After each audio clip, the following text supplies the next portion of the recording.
En ce matin d'hiver, un tapis blanc couvrait les environs. La nature somnolait encore, comme elle seule sait le faire en de pareilles températures. Tout comme l'ours hiberne dans sa grotte, un van dormait à l'abri d'un chêne.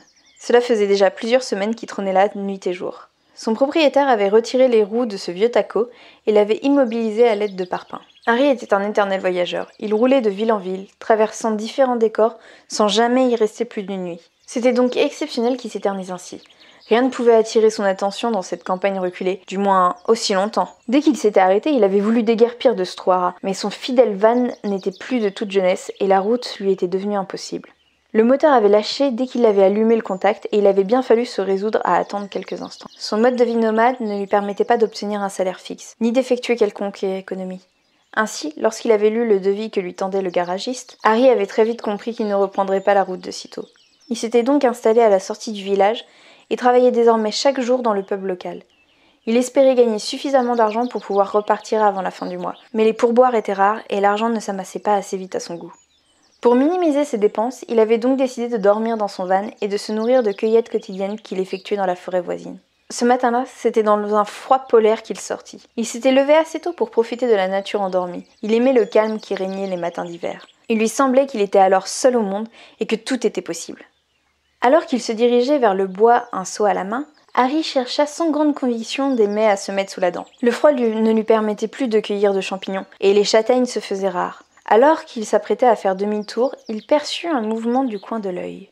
Il aurait juré que quelque chose avait bougé sur sa gauche. Même si le temps était dégagé, il décida de s'emparer de sa lampe torche et pointa le faisceau de lumière dans la direction indiquée. Une ombre déformée par la lueur se dessina derrière les arbres. Harry y distinguait un animal. L'espace d'un instant, tous deux se jugèrent, puis la forme avança vers lui. À mesure qu'elle s'approchait, son ombre perdait en grandeur et finit par atteindre la taille d'un canidé. L'homme comprit alors qu'il avait affaire à un chien. Le bâtard avait la peau sur les os et semblait souffrir du froid. À la vue de son poil collant, Harry comprit qu'il errait dans les bois depuis plusieurs jours déjà. Il chercha dans son sac un aliment qu'il pouvait partager avec la pauvre bête, mais étant lui-même dans la nécessité, il ne trouva qu'un biscuit qu'il avait dérobé au pub.